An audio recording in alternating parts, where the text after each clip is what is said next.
नमस्कार। आज की खबर में आपका स्वागत है। मैं हूं आपके साथ शिखा मेहरोत्रा। शुरुआत करते हैं उत्तराखंड खबरों की। नैनीताल के धारी में राजकीय इंटर कॉलेज में जिला स्तरीय इंटर ब्लॉक योगा कंपटीशन आयोजित किया गया। बता दें, इस प्रतियोगिता में 6 विकास खंडों के खिलाड़ियों ने हिस्सा लिया, जिसमें विकास खंड कोटाबाग और भीमताल की टीमें अनुपस्थित रही। इस प्रतियोगिता को 3 भागों में बांटा गया था। अंडर 14 बालक बालिका, अंडर 14 के साथ ही अंडर 17 बालक बालिका और अंडर 19 बालक बालिका ने भाग लिया। ओवरऑल चैंपियनशिप विकासखंड धारी ने जीती। नमस्कार, स्वागत है आपका आज की खबर में। मैं भीमताल से वेद प्रकाश आज अटल उत्कर्ष राजकीय पंडित पूर्णानंद राजकीय इंटर कॉलेज धानाचूली में उपस्थित हूं और आज यहां पर जिला स्तरीय जो है योगा कंपटीशन का आयोजन किया गया है, जिसमें अंडर 14, अंडर 17 और अंडर 19 जो बालक और बालिकाएं हैं उनका आज यहां पर कंपटीशन है।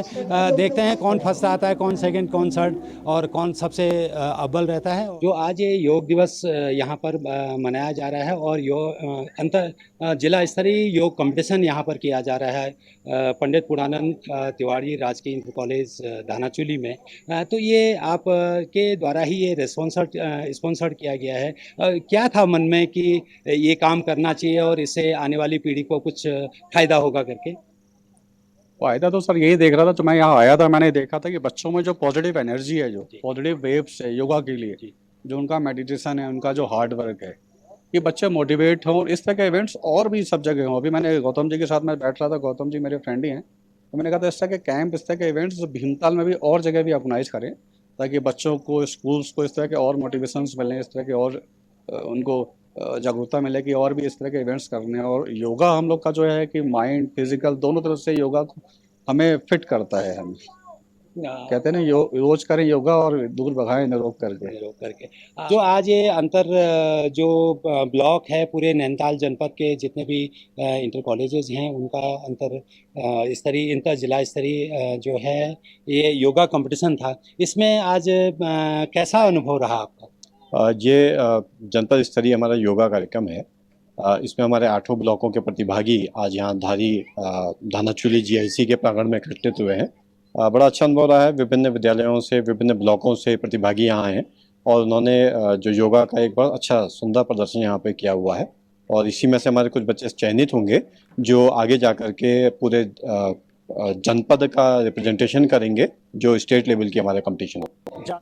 दुर्गा पूजा के उपलक्ष्य में सांस्कृतिक कार्यक्रमों में यात्रा गान यानी कि बंगाली नाटक का बड़ा महत्व है। उत्तराखंड में दुर्गा पूजा के क्षेत्र के तमाम बुजुर्ग और युवाओं के द्वारा दुर्गा पूजा के साथ साथ यात्रा गान का शुरुआत की गई। बंगाली समाज के द्वारा दुर्गा पूजा में यात्रा गान अपनी संस्कृति, अपनी धरोहर को बचाए रखने के लिए यात्रा गान अभी भी बचा कर रखा है।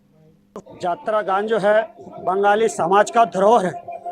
दुर्गा पूजा जो होता है, दुर्गा पूजा को जीवित रखने के लिए यात्रा को बचा के रखना बहुत जरूरी है। अगर ये यात्रा अगर खत्म हो गया तो एक तरीके से देखा जाए बंगाली समाज का दुर्गा पूजा भी धीरे धीरे पतन की ओर चला जाएगा। ये समाज को एक नई दिशा देता है। जिस तरीके का नाटक होता है, जो हम लोग जो यात्रा करते हैं, इसमें हम विभिन्न तरीके के कहानियों को, नाटक को लेकर हम आते हैं, जिससे समाज को एक नई दिशा मिलती है। क्या है, माँ बाप आजकल क्या कैसे चलते हैं, बच्चे कैसे चलते हैं, पिछले राजा रजवाड़े लोग क्या करते थे, वो सारा चीज, पुरानी चीजों को लेकर हम आज के समाज के सामने आते हैं। लेकिन वर्तमान का समय यह है कि जो भी समाज है, जो न्यू जो जनरेशन है, ये इस चीज को बिल्कुल पसंद नहीं करती है। इनको ये यात्रा क्या कराना है, इसमें लोग ही नहीं आते। मेरा कहने का मतलब, लोग 4 हो 10 हो ना हो, लेकिन हम अपने कल्चर को नहीं छोड़ सकते। ये है मेरा कहना। यात्रा होना जरूरी है और हमारे कल्चर को जीवित रखने के लिए इस चीज को बचा के रखना, हमारे जो बड़े बुजुर्ग लोग हैं, जो हमारे समाज के जो सिरोदर हैं, जिनके मुख्य मार्गदर्शन पर हम लोग चलते हैं, उन लोगों को आगे आना पड़ेगा। आगे आके कम से कम नहीं तो यात्रा 2 से 3 नाइट यात्रा हर मंच पे होना अनिवार्य है।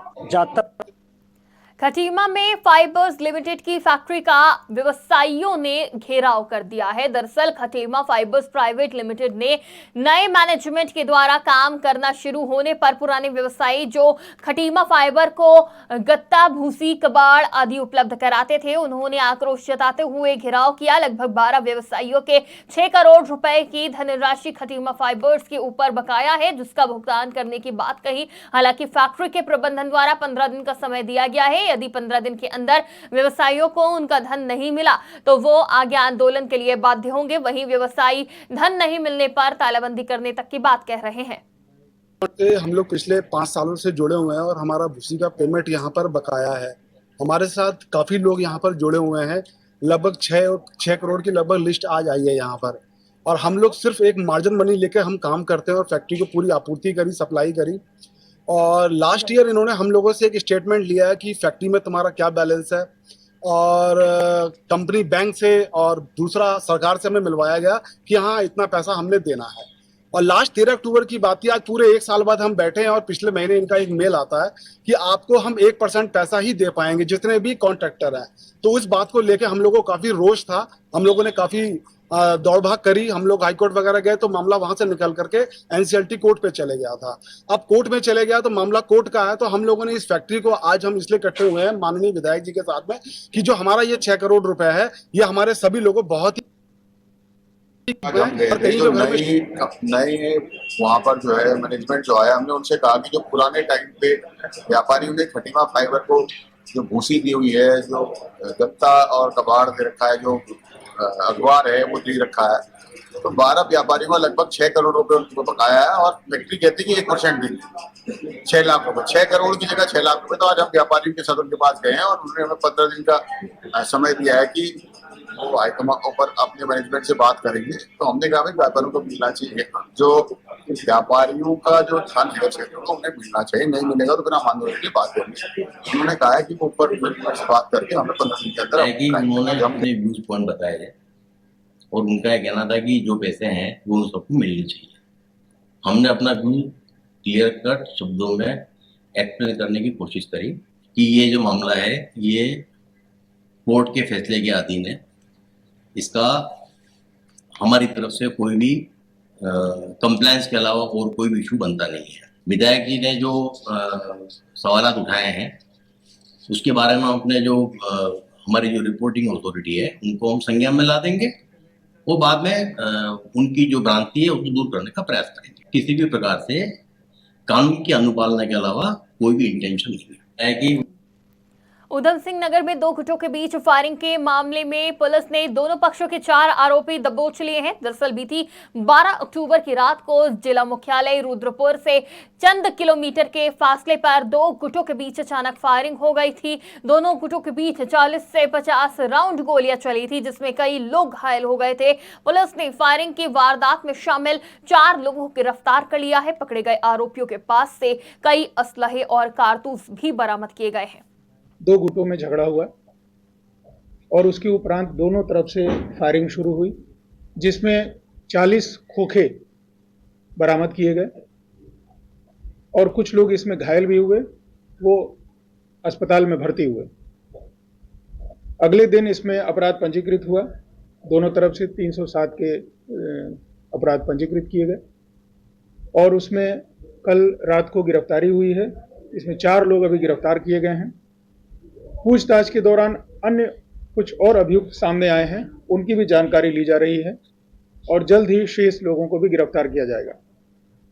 इसमें यह भी जानकारी ली जा रही है किसके पास शस्त्र के लाइसेंस थे, जो शस्त्र को रखे हुए हैं और उन्होंने प्रयोग किया इसका, उनके शस्त्र लाइसेंस को भी कैंसिल कराने का काम किया जा रहा है। उत्तराखंड की खबरों में फिलहाल इतना ही। देश और दुनिया की तमाम खबरों के लिए देखते रहिए आज की खबर।